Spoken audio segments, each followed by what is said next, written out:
जीत की हार अभी बाकी है, धार अभी बाकी है, पार अभी बाकी है।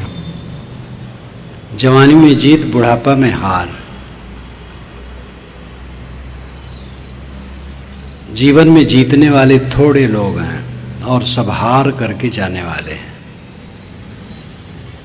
सतगुरु कबीर ने कहा है, रतन का जतन करो, माड़ी का श्रृंगार, आया कबीरा फिर गया, झूठा है अहंकार।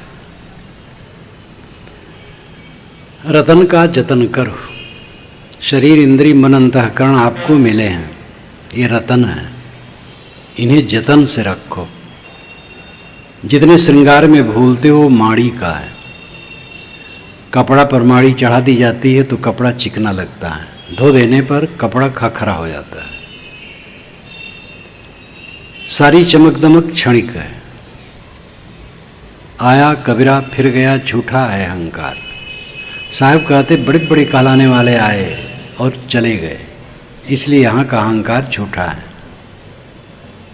जिस चमक दमक में हम भूलते हैं वो चमक दमक बहुत क्षणिक है। जीत किसमें है और हार किसमें है? जीवन में विजय।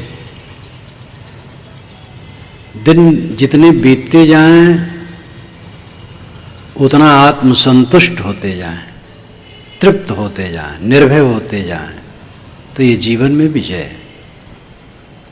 बचपना में सरलता रहती है लेकिन बोध नहीं रहता है। जवानी में समझ हो जाती है लेकिन सरलता खत्म हो जाती है। जवानी में समझ तो होती है लेकिन अनुभव नहीं रहता है। ठोकर अभी थोड़े ही लगे हैं। बुढ़ापा में अनुभव बढ़ जाता है लेकिन उस अनुभव से वैराग नहीं होता है, खींच होती है, झुंझलाहट, तकलीफ। ये जीवन की हार का क्रम है।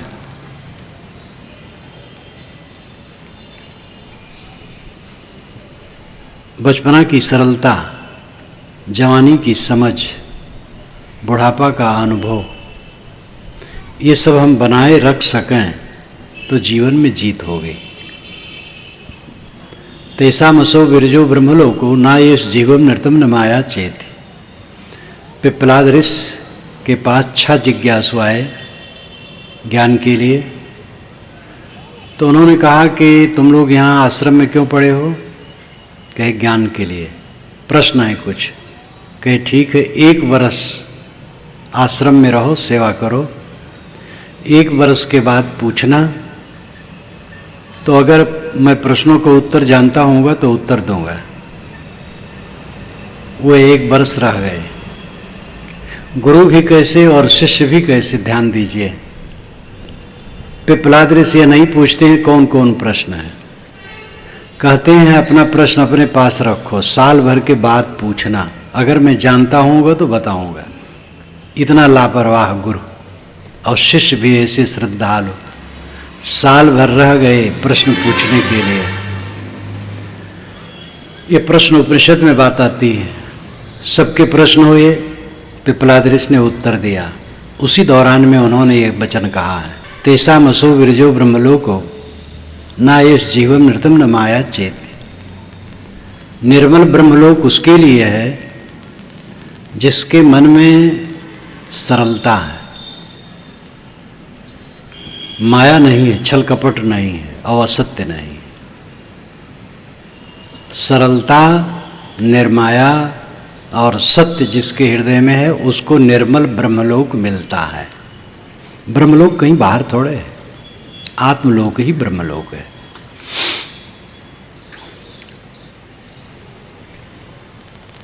सरलता, समझ और अनुभव।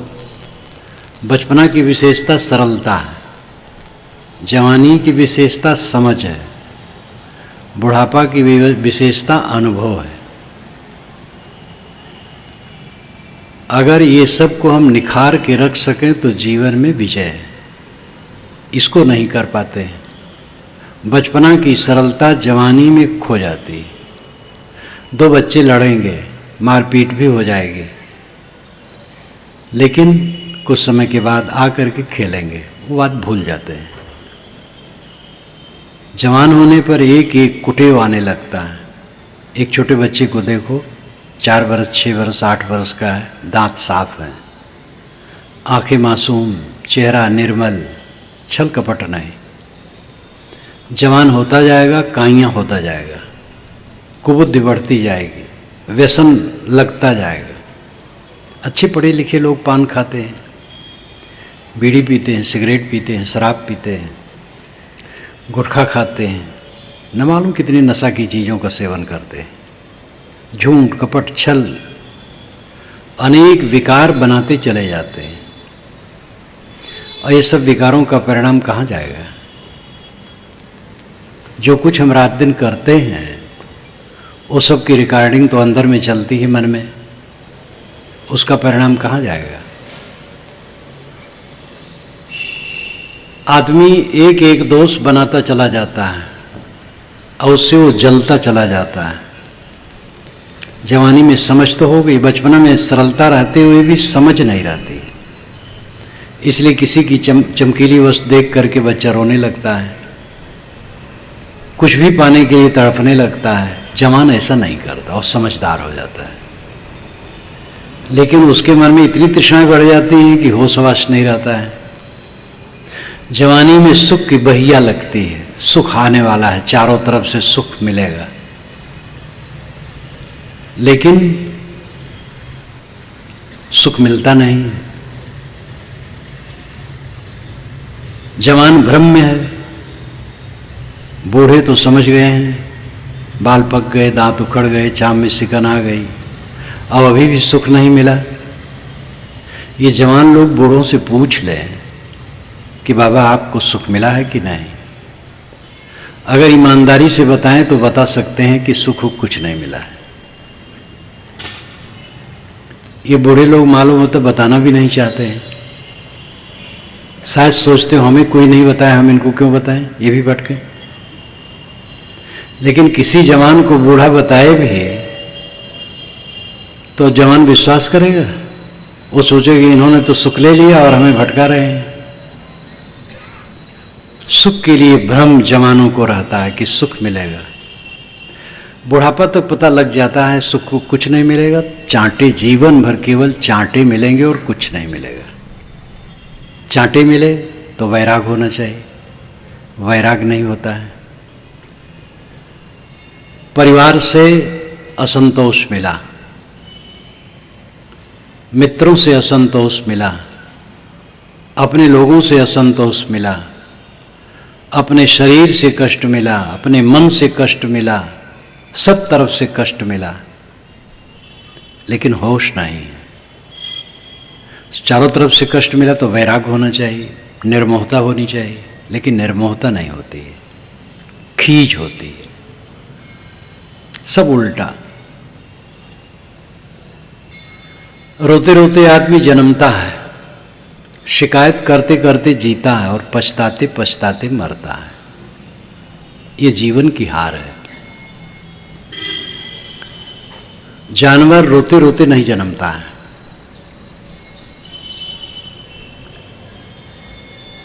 सामान्य रूप में जन्मता है। आदमी रोते रोते जन्मता है और जन्मते ही मानो घोषणा करता है कि मैं रोने के लिए जन्मा हूं, और जीवन भर रोता है। हर समय शिकायत शिकायत शिकायत, पत्नी की शिकायत, पति की शिकायत, संतान की शिकायत। यही शिकायत है कि जीवन में सुख नहीं मिला, और सुख नाम की वस्तु दुनिया में कहीं है ही नहीं। चांदी है, सोना है, हीरा है, अन्न है, माटी है, पत्थर है, कोयला है, सुख नाम की वस्तु कहीं नहीं। और उसको खोजते खोजते थके जा रहे हैं, सुख नहीं मिला। ये शिकायत तो बनी ही रहती कि सुख नहीं मिला। अवंत में पछताते पछताते आदमी मर जाता है। ये जीवन की हार है। हमारी समझ सही होना चाहिए।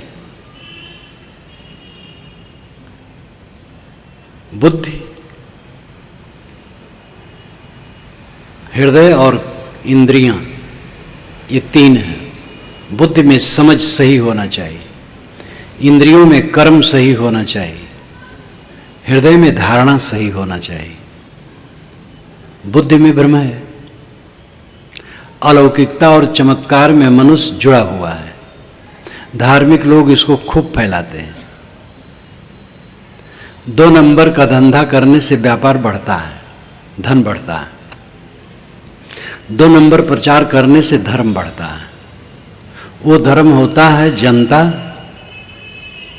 यानी मनुष्य और पैसा। यहीं पर प्रचार कर दिया गया होता। दिनेश भाई अगर अखबार में छपवा देते कि हमारे संत आ रहे हैं, आकाश मार्ग से आएंगे, अथवा जब यहां आएंगे निर्धन को धन, निपुत्री को पुत्र, रोगी को निरोग्यता, सब कुछ देंगे, वो महासिद्ध पुरुष हैं, तो यहां नहीं बहुत बड़े मैदान में बैठना पड़ता। बाबा लोग आज भी चमत्कार का प्रचार करते हैं। मुझे तो कई ऐसे संप्रदाय के संत ये भी कहते हैं कि आप व्यवहारिक नहीं, सारी बात जनता के सामने कह देते हैं। उनको भ्रम में रखना चाहिए। ग्रह लगन मुहूर्त का झंझट को डाला जाए तो लोग कमजोर हों। ग्रह टेढ़ा है, ग्रह आकाश में आपके ऊपर कैसे टेढ़ा है, और आपके ऊपर टेढ़ा तो हमारे ऊपर सीधा कैसे है, और टेढ़ा है तो पूजा करने से शांत कैसे होगा। सूरज की गर्मी पूजा करके कोई शांत कर सकता है? ये जो बल्ब जल रहे हैं इसको कोई स्विच ऑफ न करे, पूजा करके कोई बुझा सकता है? तो ग्रह कैसे शांत कर सकता है? लेकिन ग्रह लगा हुआ है, भूत प्रेत लगे हुए हैं, जादू टोना जंतर मंतर, अनेक प्रकार की बातें डाल करके धार्मिक लोग समाज के लोगों के मन को दुर्बल बनाते हैं। जब वे दुर्बल हो जाते हैं तो उनका शोषण चलता है, आर्थिक शारीरिक सब प्रकार का शोषण चलता है।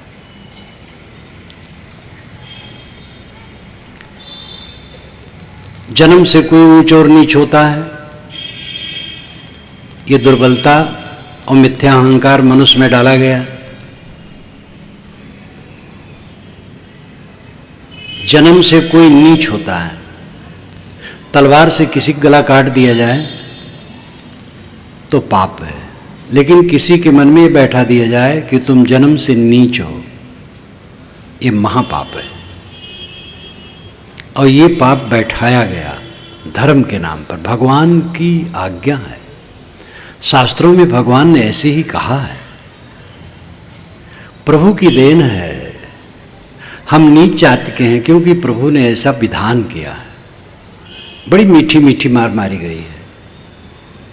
विष्णु पुराण में तो यहां तक लिखा है, घनंतम शपंतम परुषम वदंतम यो ब्राह्मणम न प्रणवेद यथारहम स पापकृत ब्रह्म दवाग्नि दग्धो बद्धश्च दंडश्च न चास्मदीय। ब्राह्मण मारता हो, शाप देता हो, कटु कहता हो, ऐसे ब्राह्मण का भी जो यथा योग्य आदर नहीं करता है वह ब्रह्म दावाग्नि से दग्ध पापी है, उसको मार डालना चाहिए, दंड देना चाहिए। विष्णु भगवान कहते हो मेरा नहीं है, ये विष्णु भगवान के मुंह से कहलाया गया है। न चास्मदीय, वो मेरा नहीं है। विष्णु ऐसे होता है कि दुरात्मा कोई है ब्राह्मण नामधारी, उसकी भी पूजा न करे जो, तो उसको मार डालना चाहिए, दंड देना चाहिए। वो मेरा नहीं है ऐसा विष्णु कहे। विष्णु ऐसा ही होता है। कैसा विष्णु की मिट्टी पलीत कर दी गई है। विष्णु का अर्थ क्या होता है? जो सब में प्रविष्ट हो। विष धातु से विष्णु शब्द बनता है। विष नाम प्रवेश करना, प्रविष्ट होना। नियम सर्वत्र प्रविष्ट है। सारे विश्व ब्रह्मांड में उनके अपने नियम हैं। नियम को जो पहचानता है वह विष्णु को पहचानता है। नियम विष्णु है। 4 हाथ वाला विष्णु एक प्रतीक है, मनुष्यों का बनाया, वो विष्णु नहीं है। विष्णु विश्वव्यापी नियम है। ये आदिदैविक विष्णु है, प्राकृतिक विष्णु है। आदि भौतिक विष्णु प्राणियों का समूह है। ये देखो विष्णु भगवान बैठा है, पूरा समाज विष्णु भगवान है। और घट घट में आत्मा विद्यमान है, वो विष्णु है। सब घट में आत्मा प्रविष्ट है, वो विष्णु है। विष्णु को हमने ऐसा बना दिया, हर मत वालों ने अपने गुरुओं महापुरुषों के मुंह में डाल डाल करके निकाला है। जो हमें अच्छा लगा अपने गुरु के मुंह में डाल दिया और कहा देखो गुरु जी ने कहा। ये प्रभु का वचन है, प्रभु ने कहा है। यहीं से गोस्वामी जी ने अपने मानस में लिया है, जहां पर विराध वध आता है। विराध वध जहां वाल्मीकि रामायण में ऐसा कुछ नहीं है, लेकिन गोस्वामी जी को कहलाना था तो राम के मुख से कहलवा दिया। शापत ताड़त परसु कहंता विप्र पूजस गावहि संता पूजी विप्र शील गुणहीना सुद्र न गुणगन ज्ञान प्रवीणा। इसका भाव वाल्मीकि रामायण में नहीं है। गोस्वामी जी का मन था तो विष्णु पुराण से अनुवाद करके रख दिया। दोष आता है कि राम ने ऐसा कहा। आज के रैशनल विचार वाले कहते रामचरितमानस फूंक दो, इस प्रकार राम ने कहा है, लेकिन राम का दोष नहीं। राम ने कहा होता तो वाल्मीकि रामायण में भी था रहता। इसलिए हमें बहुत सोच विचार करके शास्त्रों की बात माननी चाहिए। ये हमें नहीं चिंता करनी चाहिए कहाँ लिखा है, किसने कहा है, वो कितनी पुरानी बात है, किंतु ये विचारना चाहिए कहा क्या है। जो निर्णय वचन है वही गुरु वचन है। निर्णय वाणी गुरुमुख हुई। जो निर्णय वाणी नहीं वो गुरुमुख कैसे है? कबीर साहब की साखी तो बहुत प्रसिद्ध है। साधु ऐसा चाहिए जैसा सूप सुभाए, सार सार को गए रहे थोथा दे उड़ाए। सूप के समान बनो, फटक दो भूसी उड़ जाए, चावल रह जाए। वेद के ऋषि चलने का उदाहरण देते हैं। सत्वमेव तितुनापनंतो यत्र धीरा मनसा वाचम कृत अत्रा सखाया सख्यान जानते भद्रईशाम लक्ष्मीर्निहितादिवाच। सत्तू जैसे चलने से चाला जाता है। सत्तू आटा का तो पता वेदों में नहीं चलता है, आटा रहा होगा। सत्तू का पता चलता है खूब। आज भी बिहार में सत्तू खूब बनता है। गली गली में सत्तू बिकता है। सत्तू, चिवड़ा, दही, जलपान की चीजें बिहार में जितनी बिकती हैं शायद कहीं नहीं।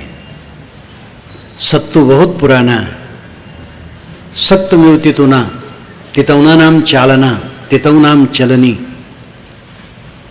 जैसे चलनी से सत्तू यानी आटा छाना जाता है, वैसे विवेक से वाणी को छानो, ये वेद के ऋषि कहते हैं। लेकिन धर्म के क्षेत्र में परमात्मा, धर्म, महात्मा कह दो, फिर जितना नाजायज चलाओ सब चलता है। जितना झूठ बोलो चलेगा, जितना चमत्कार गढ़ो चलेगा, जितना धर्म समाज विरोधी और सच्चे धर्म के विरोधी जो कुछ कहो सब चलेगा। धर्म के नाम पर तो प्राणियों के गले को रेता जाता, वो छटपटाते हैं और उसमें देवता और भगवान खुश होते हैं। भगवान के प्रीत्यर्थ, देवताओं के प्रीत्यर्थ जीवों की हत्या की जाती है। भगवान से ज़्यादा प्रेम है और देवता से ज़्यादा प्रेम है, और प्रेम प्रदर्शन में मासूम प्राणियों के गले को रेता जाता है। और ये धर्म है। धर्म, भगवान, महात्मा का नाम ले लेने पर कुछ भी करो सब चलेगा। इसलिए जरूरत है कि असली धर्म को समझें। कबीर की वाणी बीजक आप देखिए दहकती आग जैसी है। आज से 550, 600, पौने 600 वर्ष पूर्व उन्होंने कहा, और इतना वैज्ञानिक, इतना तर्कपूर्ण, नाम ले लेकर के कहा, डर नाम की कोई चीज नहीं, निर्भय। और वह उनकी निर्भयता दिन दिन चमकती चली गई। काहू के बच नहीं फुरे, काहू करामाती, मान बढ़ाई ले रहे हिंदू तुर्क जाति, बात ब्योते आसमान की मुद्दत निरानी, बहुत खुदी दिल राखते बूढ़े बिन पानी, कहें कबीर कासो कहो सकलो जग अंधा, साचे सो भागा फिरे झूठे के बंदा। किसी की बाचा सिद्धि हो रही है, कोई आकाश में उड़ रहा है, करामात दिखा रहा है, सब झूठे के बंदे सांचे से भागे फिरते हैं। विज्ञान इतना बढ़ गया है और धर्म के क्षेत्र में अभी भी पोगा पंथी ज्यों का त्यों है। दर्जनों अवतार हमारे भारतवर्ष में इस समय हैं और उनसे कहा जाए आप राष्ट्र के सरहद पर क्या कर रहे हैं, और इतना पापाचार दुराचार चारों तरफ बढ़ा है, इसमें आप क्या कर रहे हैं, तो कहते हैं हम सब ये सब करेंगे, हमारा काम नहीं। वो अशिक्षितों और उससे अधिक शिक्षितों को बेवकूफ़ बनाने को उनका काम है।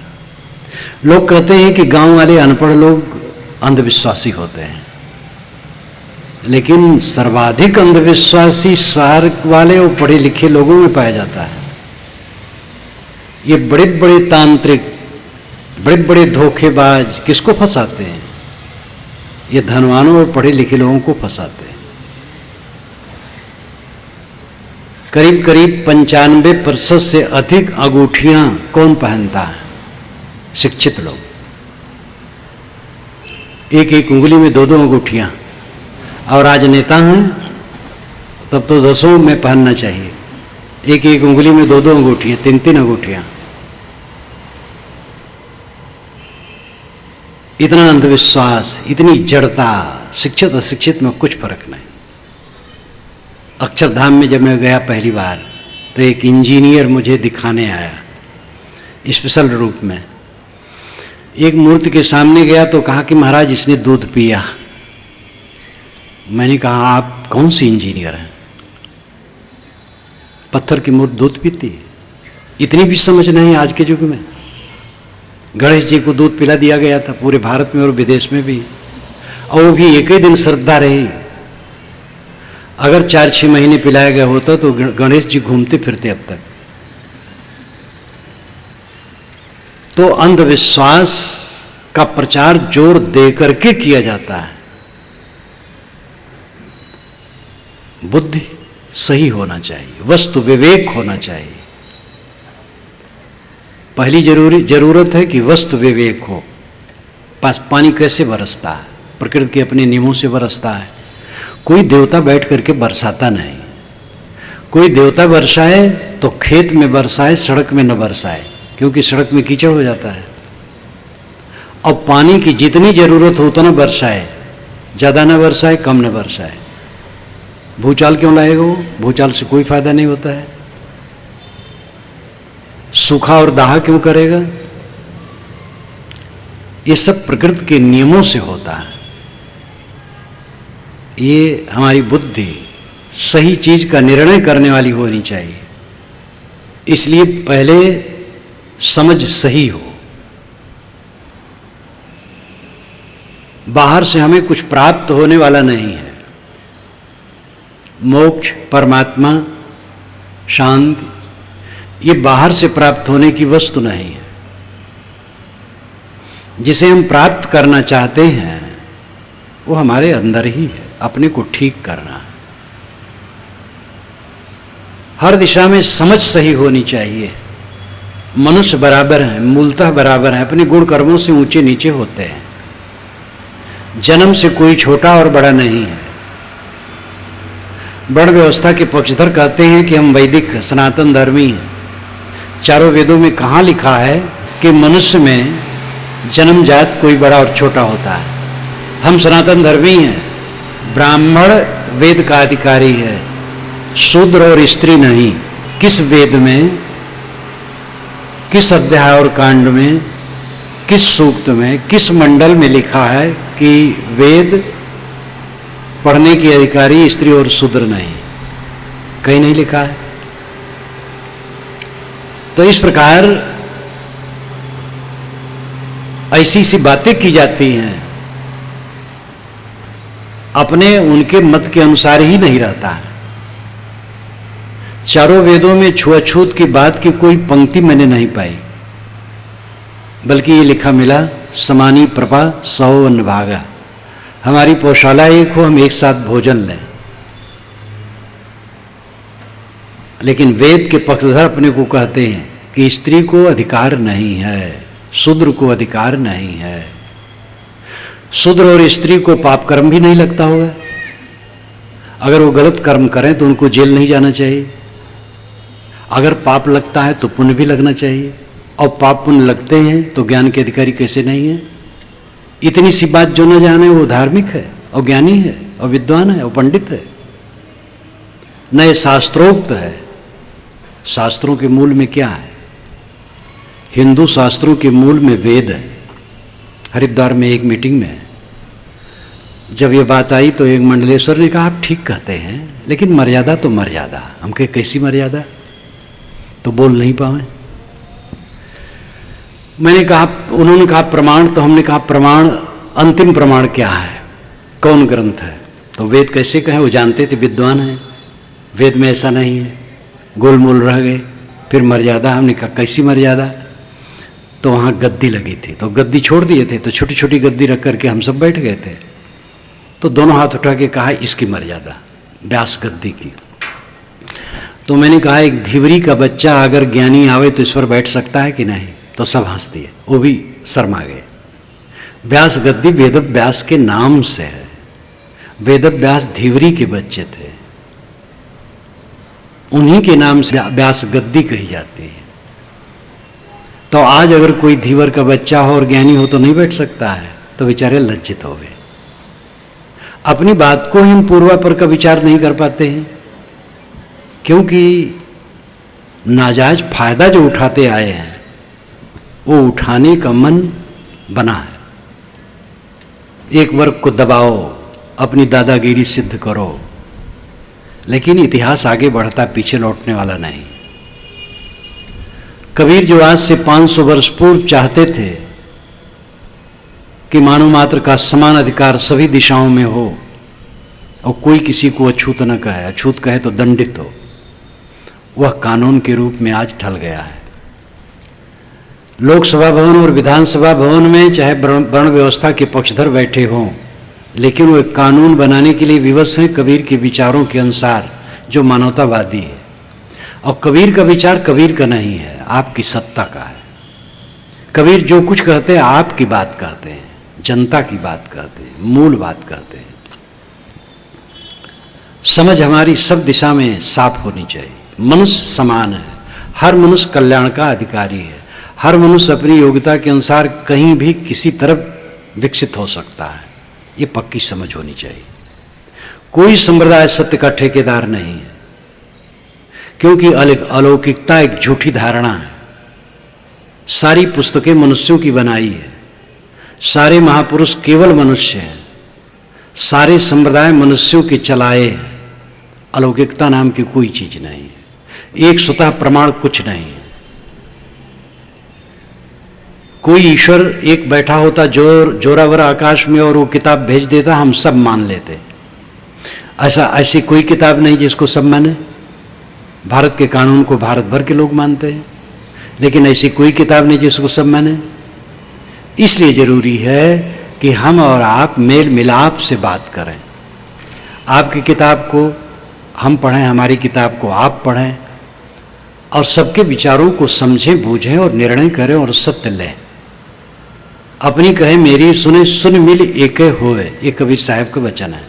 अपनी बात कहे, मेरी बात सुने और सुन करके मिल करके एक हो जाए, इसकी आवश्यकता है।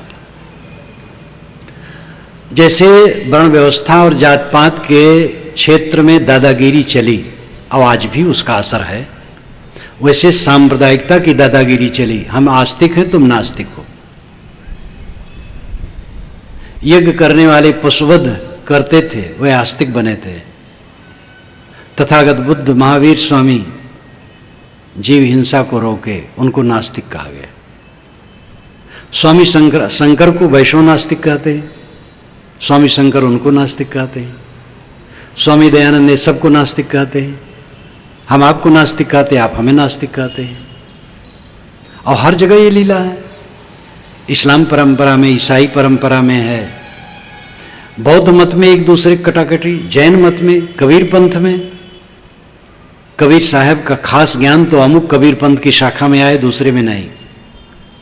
सब जगह ये रोग है और ये दादागिरी बिल्कुल बेकार है। सत्य सबके अंदर में है, सत्य सबका अपना स्वरूप है।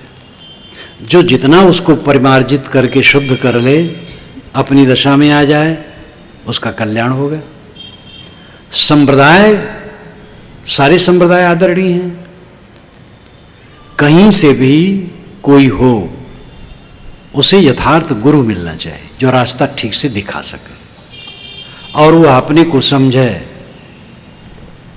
आत्मा को पहचाने, अपने में लौटे, इसकी जरूरत है। जैसे जाति और वर्ण को लेकर के दादागिरी रही, वैसे सांप्रदायिक भावना में दादागिरी है, जो दोनों झूठी है। इन सब बातों में क्लियर होना चाहिए, साफ निर्णय और साफ बोध। पाना कुछ नहीं, परमात्मा मिलता है तो छूटेगा। आज से कोई 45 वर्ष पुरानी घटना होगी। मैं प्रवचन करके शाम का टाइम था, जंगल की तरफ चला गया। वहाँ जंगल था, झुरमुट, ध्यान में बैठ गया। झोला पड़ने वाला था। एक 22 वर्ष का सुंदर जवान खोजते खोजते मेरे पास पहुँचा।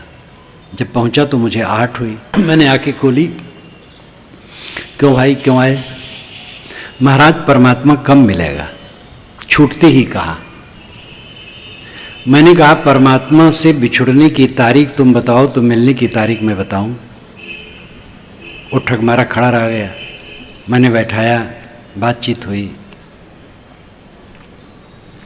जिसे हम पाना चाहते हैं वो खोया नहीं। संग चले सो धन है, संतो छूट जाए सो माया। पाना नहीं है, समझना है और ठहरना है। परमात्मा पाना है, मोक्ष, ईश्वर दर्शन की बड़ी चर्चा है। ऐसे ऐसे लोग हैं कहते हैं हमने ईश्वर का दर्शन किया। उनसे पूछो, ये आप नहीं कहे कि जो देश दुनिया में सर्वत्र पाप हो रहा है, कहते कि ईश्वर रोक दे? ऐसा पूछो तो बगली झाँकने लगते हैं। दर्शन जिसके होते वो ईश्वर होता है। दर्शन तो रूप का होता है और रूप विषय है। वेदों में कहीं नहीं लिखा है ईश्वर का दर्शन होता है, शास्त्रों में भी नहीं लिखा, उपनिषदों में भी नहीं लिखा है। आत्म साक्षात्कार की बात है। ये पुराणों महाकाव्यों में लिखा गया है। बहुत लंबा चौड़ा पुराण और महाकाव्य कहते हैं।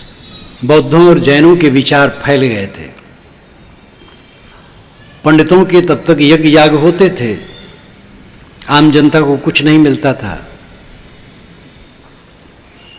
बौद्धों जैनों के विचार फैल जाने से पंडित लोग नए नए ग्रंथों की रचना की, जिसमें स्थूल बातें बहुत थी। समय का कुछ परिवर्तन, बौद्धों जैनों से लोग लौटे तो हिंदू समाज में, लेकिन विवेक खो गया।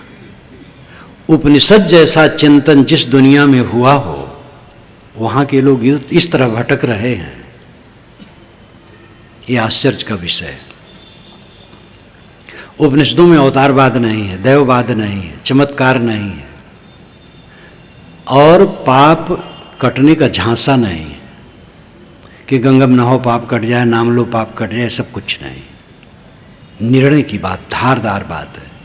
आत्मज्ञान का विषय है, सदाचार है, आत्मसंतोष की तरफ लौटने की बात है। एकदम ऐसी बात है कि दुनिया का कोई व्यक्ति उसको काट नहीं सकता है।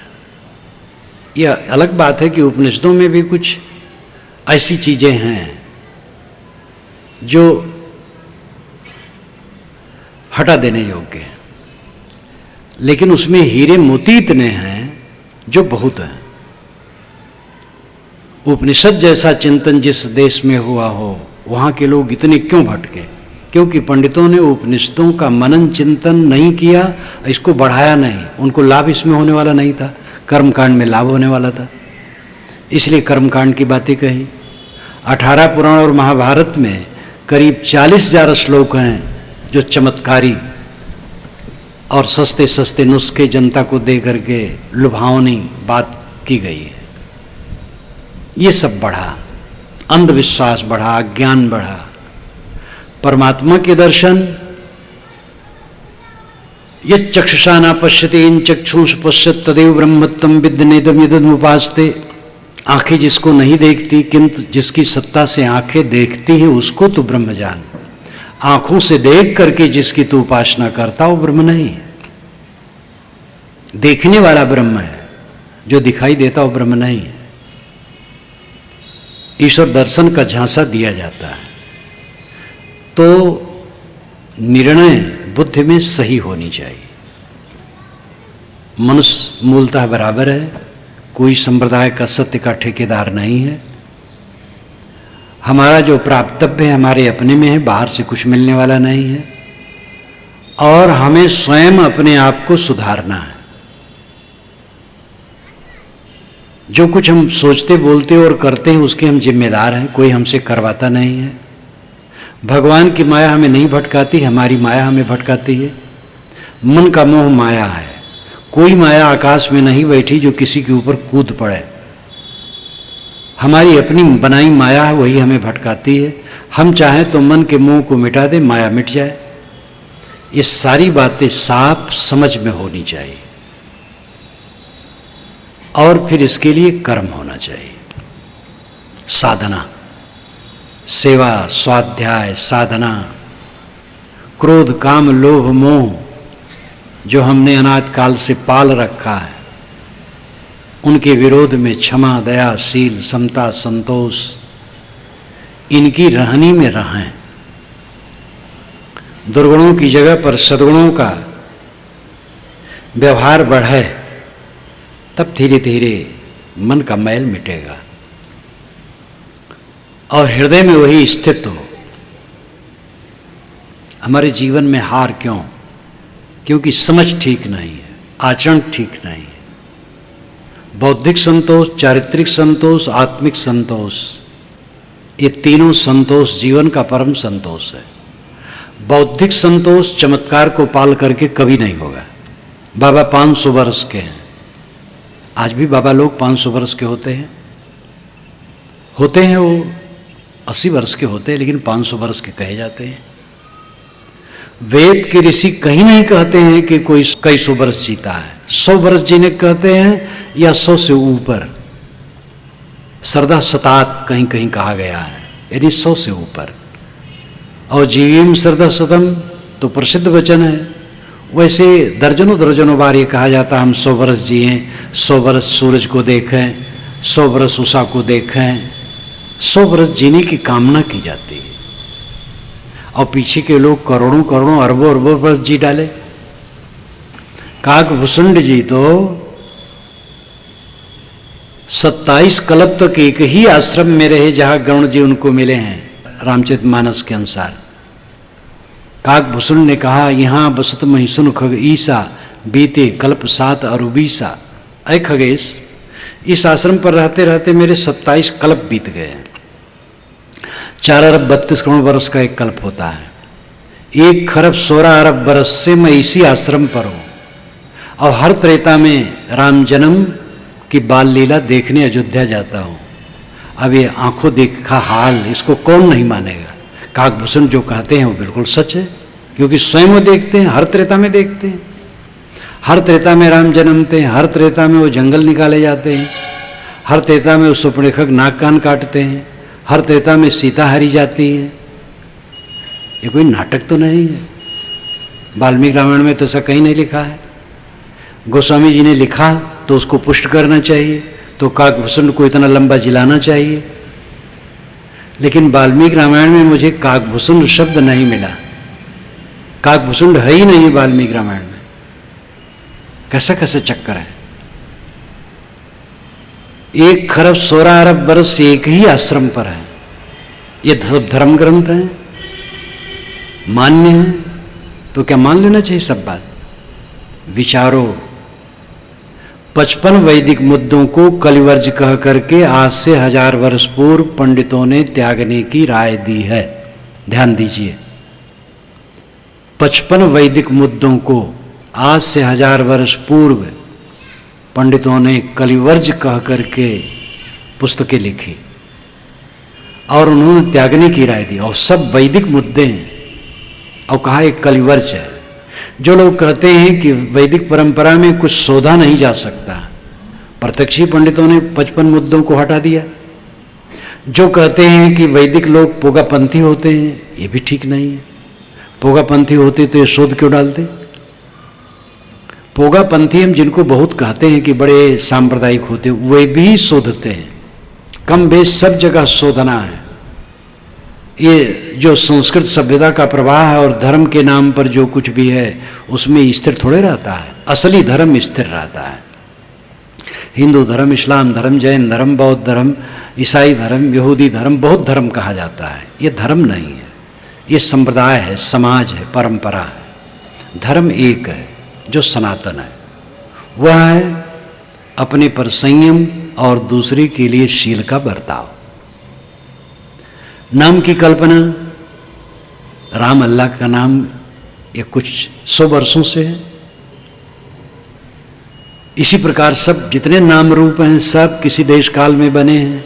पूजा पद्धतियां किसी देश काल में बनती हैं,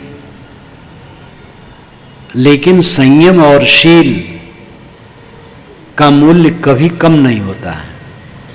अपने पर संयम और दूसरे के लिए शील का बर्ताव, ये असली धर्म है। बाकी सब संप्रदाय हैं। संप्रदाय किसी महापुरुष द्वारा चलते हैं, परिवर्तित होते हैं, बिगड़ते हैं, सुधरते हैं, और उसमें कुछ नियम आचार इत्यादि रहते हैं। जितने इस समय संप्रदाय चलते हैं सब के सब 2500 वर्ष के अंदर के हैं, इसलिए सब परिवर्तनशील है। धर्म का असली तत्व है संयम और शील। अपने पर संयम रखे, जो अपने पर जितना संयम रखेगा दूसरे के साथ शील का बर्ताव कर सकेगा। जो जितना लंपट होगा दूसरे के साथ क्रूरता का व्यवहार करेगा। राम ने अपने पर संयम रखा तो भरत के लिए राज छोड़ दिया।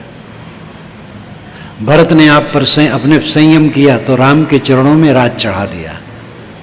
दोनों के बीच में अयोध्या का राज कंदुक बन गया। ये शील का बर्ताव कैसे हुआ? दोनों में संयम था। कौरव पांडव में न हुआ, स्वयं में शील संयम नहीं था, इसलिए शील का बर्ताव नहीं कर सके, आपस में कट के मर गए। जितना हम संयमी होंगे उतना शीलवान होंगे, और यही धर्म है। बाकी सब तो संप्रदाय है। इस तत्व को हमें समझने की जरूरत है। बौद्धिक संतोष सही निर्णय से होगा, निष्पक्ष होकर के, उदार होकर के। ये चिंता नहीं करना है कि किसने लिखा है और किसमें लिखा है और कितनी पुरानी बात है और कितने लोग मानते हैं। है क्या? पुराणमित्यो न साधु सर्वम न चापि काव्यम न मित्यवद्यम संतः परीक्षान नितरत भजन्ते मूढ़ पर प्रत्येने बुद्धि। पुरानी होने से सब बातें सच नहीं, नई होने से गलत नहीं। संत परीक्षा पूर्वक मानते हैं। अविवेकी आदमी विश्वासी होता है, मान लेता है। विवेकी बने तो बौद्धिक संतोष होना चाहिए। सही निर्णय से बौद्धिक संतोष होगा। चारित्रिक संतोष जब पवित्र आचरण होगा। कोई चोरी करके आत्मसंतुष्ट नहीं हो सकता, व्यभिचार करके, हत्या करके। गोस्वामी जी का एक बहुत बढ़िया दोहा है, विभुत काज बावन बलि छलो भलो करी जानी, प्रभुता तज बस भे तदप मन की गई न गलाने। देवताओं का काम बनाने के लिए विष्णु भगवान ने 52 रूप धड़ करके बलि को छला, और उसके बाद उनको ग्लानि हुई कि मैंने गलत काम किया, एक निरपराध को छला, तो उनकी शरण चले गए, तो भी मन की गई न गलानी। विष्णु भगवान के मन की गलानी गई नहीं, उनको कष्ट होता रहा। विष्णु भगवान ने जब गलती की और उनको दुख होता रहा, पाप उनको सताता रहा, हम गलत करेंगे तो कैसे नहीं सताएगा? ये विचार करने की बात है। वैसे अपने आप में कोई ऐसा विष्णु नहीं हुआ है जो बलि को छला है। वेद में ये बात आती है, ऋग्वेद में करीब करीब 24 बार ये बात आती है। विष्णु के 3 पाद, विष्णु के 3 कदम 24 बार आते हैं, और एक बार जो आता है वो ज़्यादा प्रसिद्ध है। पंडित लोग कर्मकांड में भी उसका विनियोग करते हैं। इदम विष्णु विचक्र में त्रेधा निदधे पदम समूढ़ मत्स्य पांसुरे। यहाँ पर विष्णु 3 कदम रखे, उनके पैर की धूल से सारा संसार ढक जैसा गया। और इसका अर्थ देश विदेश के समस्त विद्वान वेद के एक मत से करते हैं कि सूरज विष्णु है, उसकी किरणें उसके कदम हैं। पृथ्वी, अंतरिक्ष और द्युलोक में उसका पड़ना उसके 3 कदम पड़ना है। सूरज की किरणें पृथ्वी पर पड़ती हैं, आकाश में पड़ती हैं, और तारा मंडल में पड़ती हैं। पृथ्वी में और अंतरिक्ष यानी आकाश में, द्युलोक यानी तारामंडल में, यही उनके 3 कदम हैं। और यास्क मुनि ने आज से 2800 वर्ष पूर्व रचित अपने निरुक्त में पुराना उदाहरण देकर के यही बताया है। वेदों को कोई पढ़े तो साफ साफ पता चल जाएगा। मैंने तो अपने वेद में लिखा है वेद क्या कहते हैं। 121 संदर्भों में चारों वेदों के समस्त विषय हैं, और इस विषय को मैंने खूब खुलासा लिया है। विष्णु जो सब में प्रविष्ट हो, सूरज की किरणें सब में प्रविष्ट होती हैं, इसलिए सूरज विष्णु है। और उसकी किरणें कदम है, और पृथ्वी, अंतरिक्ष, द्युलोक में पड़ना उसके 3 कदम रखना है। सतपथ ब्राह्मण जो शुक्ल यजुर्वेद का ब्राह्मण है, बहुत विशाल काय ग्रंथ, उसमें थोड़ा सा छल शुरू किया गया है। देवता दैत्य में जमीन के लिए लड़ाई हुई, दैत्य जीत गए, पूरा भूमंडल उनका हो गया। तो दैत्यों ने कहा कि अब हम बांट लें। देवता लोग कहे कि ये लोग बांट करके ले लेंगे तो हम लोग कहाँ रहेंगे, चलो हम भी मांगे। देवताओं ने जाकर के दैत्यों से कहा कि हमें भी कुछ रहने दीजिए। तो दैत्यों को बड़ा असमंजस हुआ कि भाई ये तो मांग रहे, इनको भी देना पड़ेगा। दैत्यों ने कहा अच्छा तुम्हारा विष्णु जिसमें लेट जाए उतनी जमीन दे देंगे। तो विष्णु 52 था, ये सब तो ब्राह्मण में आता है। तो लेट गया, तो लेटते लेटते इतना विस्तार किया, पूरे भूमंडल को ढक लिया। यहां पर ये शुरू होता है। फिर आगे चल करके तो वामन पुराण बन गया 10,000 श्लोकों का। ये सब मैंने हवाला वहां दिया है। वेद क्या कहते हैं। मूल रूप में विष्णु 52 हो गए और बलि को छले, ये बिल्कुल बेकार की बात है। विष्णु जब सबके मालिक थे तो बल से कहते थे भैया हट जाओ, गद्दी पर मैं बैठूंगा, उनको छलेंगे क्यों? लेकिन ये बीच के पंडितों ने इतना बिगाड़ा है। वेदों का कोई देवता चरित्रहीन नहीं है, लेकिन पुराणों के देवता कैसे बना दिए गए। वेदों के देवता के जितने नाम हैं, आगे चलकर इंद्र, ऋग्वेद के 1/4 में इंद्र की महिमा है, लेकिन पुराणों का इंद्र कितना खराब है। गोस्वामी जी ने तो इंद्र को पेट भर गाली दी है, सुखाणले भाग 60 कहा है। कैसा परिवर्तन है। वैदिक युग में इंद्र को कोई आधी जबान नहीं कह सकता था। जैसे आज कोई राम को, कृष्ण को गाली दे तो हमें सहन नहीं होगा, वैसे इंद्र को उस जमाने में कोई कट नहीं कह सकता था। लेकिन पुराण काल में आकर के इंद्र को कितना खराब कर दिया गया है। अहिल्या, इंद्र अहिल्याचार, इंद्र अहिल्याचार है, सतपथ ब्राह्मण में आता है। इंद्र सूर्य, अहिल्या रात है। अह कहते दिन को, दिन जिसमें लीन हो अहिल्या, अह दिन, ल्या लीन, दिन जिसमें लीन हो रात अहिल्या है। सूरज इंद्र है, उसको जार जीर्ण करता है, ये उसका अर्थ है। लेकिन इंद्र एक व्यक्ति बनाया गया, अहिल्या एक युवती बनाई गई, उसके साथ उसने छल किया। ये महाभारत में पहली बार आया, फिर वाल्मीकि रामायण में आया, फिर बढ़ता चला गया। विकृतियां बहुत आई। विधाता अपनी पुत्री से भ्रष्ट हो गए, श्रीमद् भागवत में लिखा है। विधाता सूर्य है वेद के अनुसार, उसकी पुत्री उषा है, क्योंकि सूर्य से ही उषा पैदा होती है, और जब सूर्य एकदम आ जाता है तो उषा खत्म हो जाती, भ्रष्ट हो जाती है। ये उसका अर्थ है। लेकिन आगे कितना बिगाड़ा गया है। तो विष्णु बामन बन गए और बलि को छल लिए, ये सब काल्पनिक कथाएं हैं। विष्णु किसी को नहीं छले। श्री कृष्ण महाराज ने रास की, हजारों स्त्रियों को लेकर के रास उन्होंने कभी नहीं की। मेरी पुस्तक है कृष्ण कौन, पढ़ें।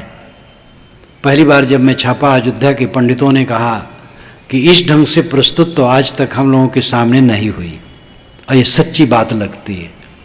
श्री कृष्ण महाराज को रसिया बना डाला गया। कैसी कैसी विकृतियां हुई हैं। इन सब बातों में हमें जगने की जरूरत है। कृष्ण कौन जब मैंने दिया मध्य प्रदेश के मुख्यमंत्री को, जो अभी बेचारे हटा दिए गए, गौर को, कई वर्ष पूर्व एक सभा में मेरे आए थे।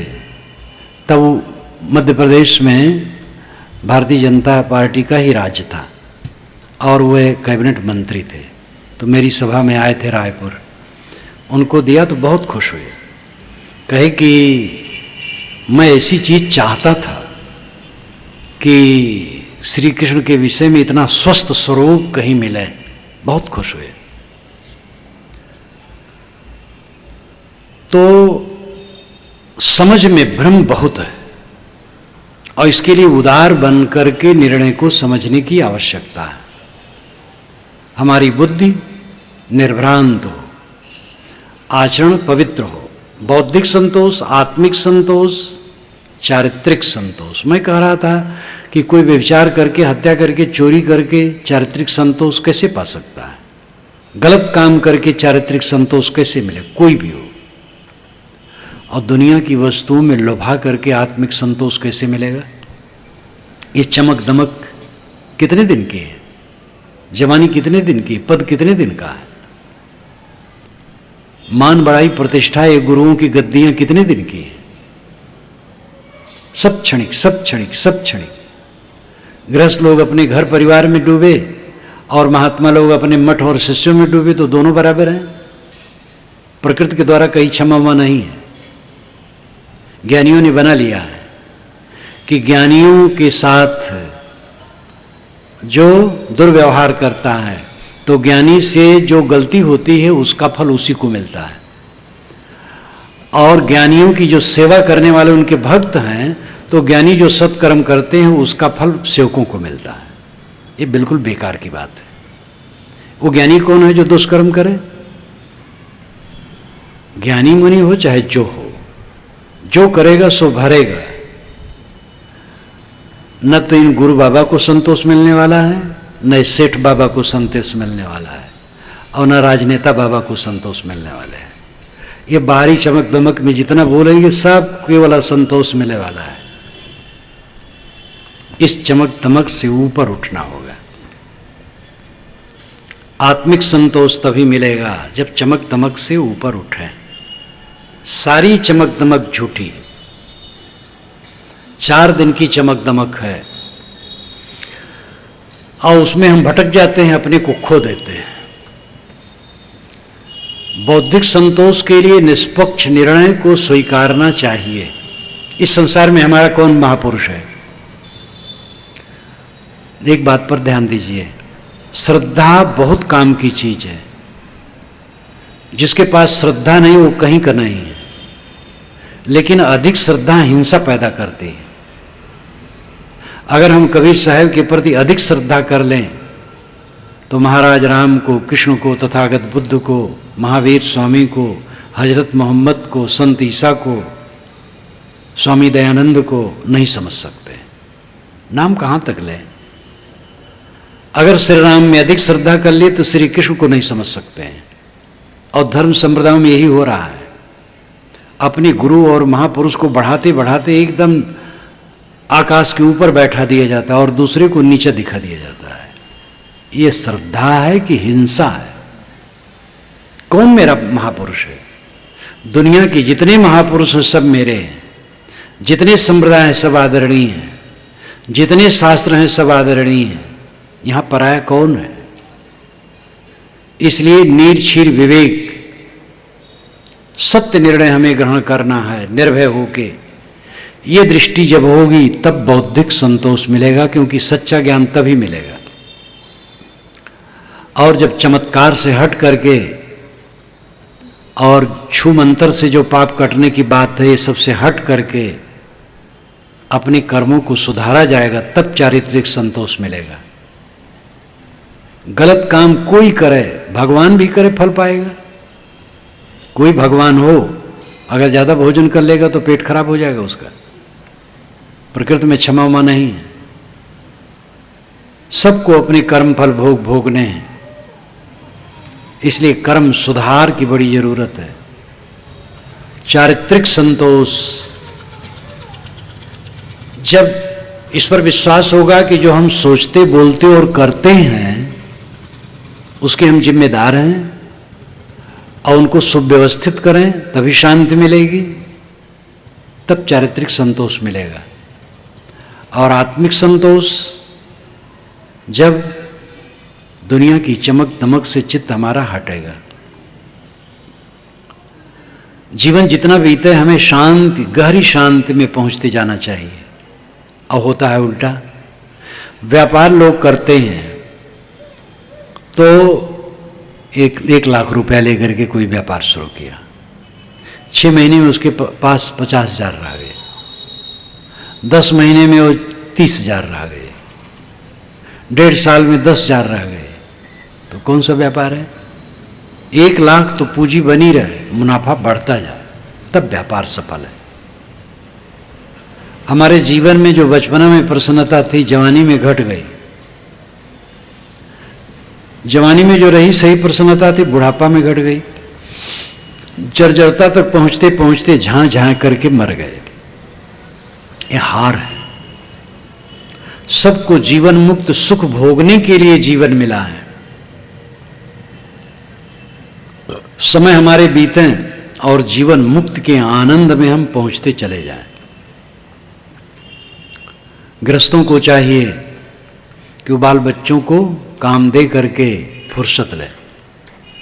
बाल बच्चे नहीं है तो ठीक है, झंझट नहीं है, साधना में लगें।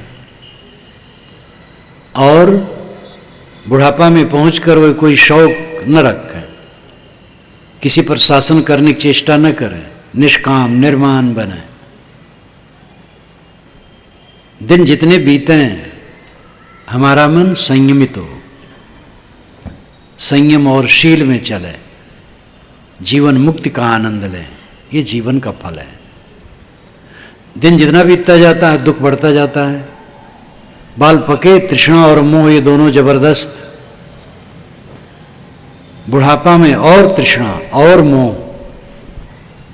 एक धनी आदमी इसी गुजरात में, एक ही लड़का, पिताजी बड़ी तृष्णा वाले। एक बार उलझ करके उन्होंने कहा, ये जितना धन है सब खत्म हो जाए तो अच्छा है, हम तो परेशान हैं। पिताजी हंसने लगे। पिताजी 20 मुकदमा ठाणे रहते थे। तो ये आश्चर्य होता था कि जो जवान है वो तो नहीं चाहता है सब झंझट, लेकिन बूढ़े एक की बात नहीं है, अनेकों की बात है।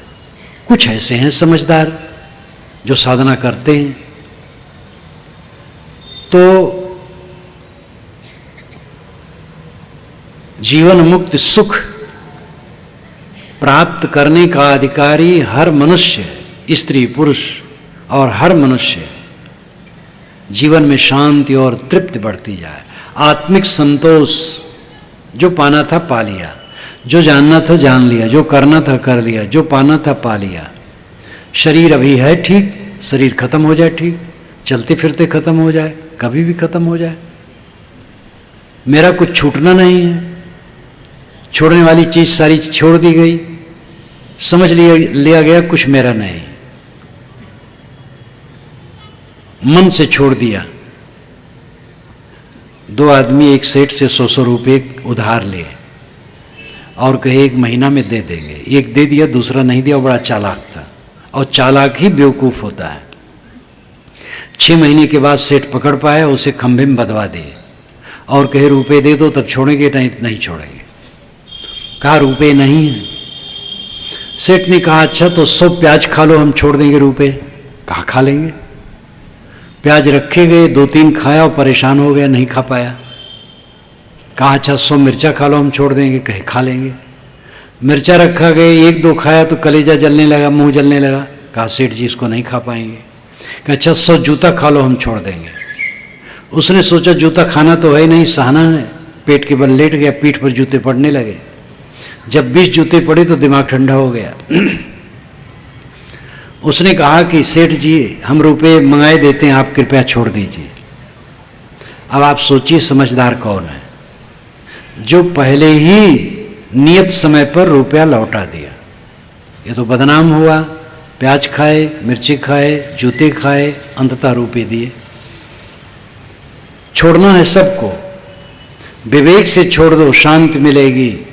बूढ़े हो गए, रोगी हो गए, बिखर गया, भोग का साधन नष्ट हो गया, बिलबिला बिलबिला करके अब मर रहे हैं, ये कोई छोड़ना हुआ? स्वस्थ अवस्था में सारी आसक्ति, सारे मोह छोड़ दे, तब सफलता होती है। निकाले जाओ, इस्तीफा दो। निकाले जाने में इज्जत नहीं, इस्तीफा देने में इज्जत है। त्यागने में इज्जत है। खदेड़े गए तो क्या इज्जत है? आत्मिक संतोष तब मिलेगा जब हमारे मन का आकर्षण मिटेगा। आकर्षण भ्रम है, अज्ञान है। एक युवती को देख करके युवक आकर्षित होता है कि उसके शरीर में सुख है। युवती के शरीर में सुख है तो युवती अपने शरीर के सुख को लेकर सुखी रहती। वो युवक के शरीर में आकर्षित है और युवक के शरीर में सुख होता तो वो अपने सुख को लेकर के वो सुखी रहता। न उसके शरीर में सुख है न उसके शरीर में सुख है, एक भ्रम है। हाड़ चाम का ढांचा, इसमें कौन सा सुख है? इंद्रियों को उत्तेजित करना सुख कहलाता है, ये तो दुख है। सुख तो शांति है। कोई शांति से बैठा है, ये सुख है।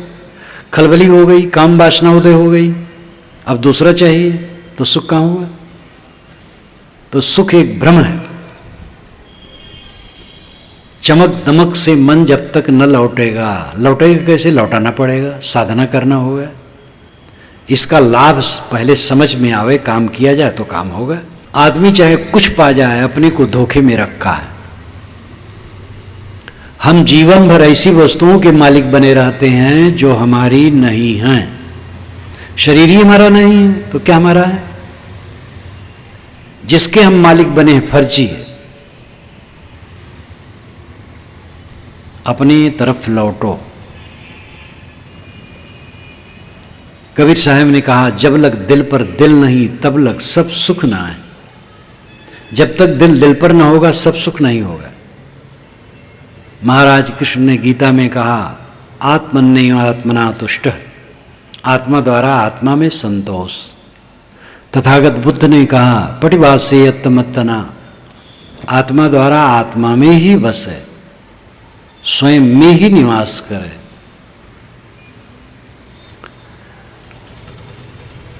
हमारा प्राप्तव्य बाहर नहीं है। सनत कुमार ने नारद को समझाते हुए आज से हजारों वर्ष पूर्व कहा था, ये वही भूमा तत्सुखम नाल्पे सुखमस्ति भूमयु सुखम। भूमा में सुख है, अल्प में सुख नहीं है। सारा संबंध अल्प है। भूमा आत्मा है, आत्मा में लौट आने में सुख है। यत्र नानद पश्यत नानद श्रृणोत नानद विजानात स भूमा। जब दूसरे को नहीं देखता, दूसरे को नहीं सुनता, दूसरे को नहीं जानता, ये भूमा की दशा है। ध्यान, असली ध्यान क्या है? कुछ न सोचना ध्यान है। पहले तो अपने मन को किसी आधार बिंदु में ठहराना ध्यान है। आंखें बंद की, बंद आंखों में जो अंधकार प्रकाश दिखाई देता उसमें मन को ठहराया, ये दृष्टि योग है। सांस आती जाती अपने आप, सांस पर मन ठहराया, ये स्वर योग है। नाद उठता है खोपड़ी में, मशीन कोई भी चलती है तो उसमें ध्वनि होती है, ये तो रात दिन चल रही है। कान बंद करने पर धुन सुनाई देती है, वो नाद योग है। किसी गुरु संत का चित्र मन में ले लिया, उसे मन को ठहराया, ये साकार योग है। ये मन को पहले ठहराने के तरीके हैं, लेकिन अंतिम ध्यान है सारे विचारों को छोड़ देना। नदी के तट पर बैठा व्यक्ति नदी की तरंग मालाओं को केवल देखता है कि बह रही है, उसमें खुद नहीं बहता है। ऐसे मन को देखो, मन में बहो ना। देखते देखते मन शांत हो गया, बस स्थिर पद है। मन की शांति समाधि है। योगश्चित्त वृत्ति निरोध, चित्त की वृत्तियों का निरोध योग कहलाता है। कुछ न सोचना ध्यान है। यत्र नानद पश्यत नानद शृणोत नानद विजानात। दूसरे को नहीं देखता, दूसरे को नहीं सुनता, दूसरे को नहीं जानता, वो समाधि है। रूमी साहब ने कहा, चश्म बंदो गोश बंदो लब्य बंद गर्नबीनी सर्रेहक बर्मन बखन। ईरान के संत रूमी साहब बहुत बड़े संत हुए हैं इस्लाम में। उन्होंने कहा, चश्म बंदो आंखें बंद कर लो, गोश बंदो कानों को बंद कर लो, लब्य बंद ओठों को बंद कर लो, गर्नबीनी सर्रेहक बर्मन बखन। इतने पर सत्य के दर्शन न हो तो मेरा मजाक उड़ाना, अपने को समेट लो। कबीर साहब ने कहा, समझ बूझ जड़ हो रहे बल तज निर्बल होए, कहें कबीरता संत का पला न पकड़े कोई। पहले समझ बूझ ले, फिर अनाड़ी बन जाए और सारे घमंड को छोड़ करके निर्मानी हो जाए, उसका पल्ला कोई नहीं पकड़ सकता है। कहा जाता है कि मस्त राम लेटे थे और एक मुर्दा पड़ा था, तो मस्त राम ने मुर्दे से कहा, मस्त राम मुर्दे से पूछे, मुर्दा कुछ बतलाओगे? मुर्दा में से मुर्दा बोला, मर जाओ सुख पाओगे। मस्त राम ने मुर्दा से पूछा कि मुर्दा राम तुम मुझे कुछ बताओगे? कहे जरूर बताऊंगा। कहे बताओ। तो कहे मर जाओ सुख पाओगे। मैं मर गया, छुट्टी, तुम भी मर जाओ। मर गया, अब झंझट कुछ नहीं। तो यहां जहर खा के मरने की बात नहीं, अहंकार का त्याग कर देना मरना है। जय मरने से जग डरे मेरे मन आनंद, कब मरी हूं कब पाई हूं पूरन परमानंद। आखिर सब छोड़ना है तो छूटने के पहले मन से छोड़ो, तब वो दशा आएगी। चिपके चिपके चिपके अनाद काल से तो चिपके इसी में रगड़ रहे, अब मिलता क्या है? आजकल जितना ऐश्वर्य है आज इस दुनिया में, 200 वर्ष के बाद ये सब रहेगा, दूसरे ढंग से रहेगा। जितने लोग हैं 100 वर्ष के बाद सब रेत हो जाएंगे, जितने मनुष्य हैं। 100 वर्ष पुराना मकान दुर्लभ है, कुछ राजाओं के मकान मिलते हैं। आपके घर में 100 वर्ष पुरानी चीज दुर्लभ है। शरीर तो सबसे क्षणभंगुर है, चाहे संस्कृत चाहे पाली, सब जगह मर्त्य कहा गया है मनुष्य को। मनुष्य मर्त्य है, मरणधर्मा है। जानवर भी मरते हैं लेकिन उनको मर्त्य नहीं कहा गया, क्योंकि वो समझ नहीं सकते थे। तो मानो मनुष्य को मर्त्य कह करके याद दिलाया गया है कि तू मरणधर्मा है, याद कर, चेत, जग जा। जब जीने मरने की चिंता खत्म हो जाए, जो करना था कर लिया, जो जानना था जान लिया, जो पाना था पा लिया, अब कुछ करना पाना जानना नहीं है। अपने आप में तृप्त, हमारा परमात्मा, हमारा ब्रह्म, हमारा निर्वाण कल्याण हमारे अपने आप में है। मन चारों तरफ से सिमट है, अपने आप में कृतार्थ। इस बोध में जब दृढ़ हो गया तो जीवन में विजय है, और इसमें नहीं है तो हार है, भयभीत है, छूट न जाए, और छूटना पक्का है। ये छूटने में क्या रखा है? पानी की बुलबुले की तरह, मृग मरीचिका की तरह सब दृश्य नाशवान, इनमें क्या रखा है? बोधवान बनो। मैंने आपसे कहा था कि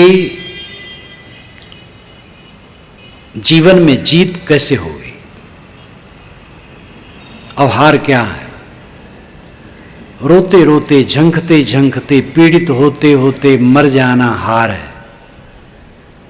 प्रसन्न रहना, सब समय प्रसन्न रहना, प्रसन्नता में जागना, प्रसन्नता में सोना, प्रसन्नता में जीना और प्रसन्नता में मरना, ये विजय है। और ये पैसे, पद, विद्या, संप्रदाय किसी से होने वाला नहीं है। इसके लिए आत्मबोध, आत्मशोध और आत्म शांति की जरूरत है। आपको धन्यवाद देते हुए मैं अपनी वाणी को विराम देता हूँ।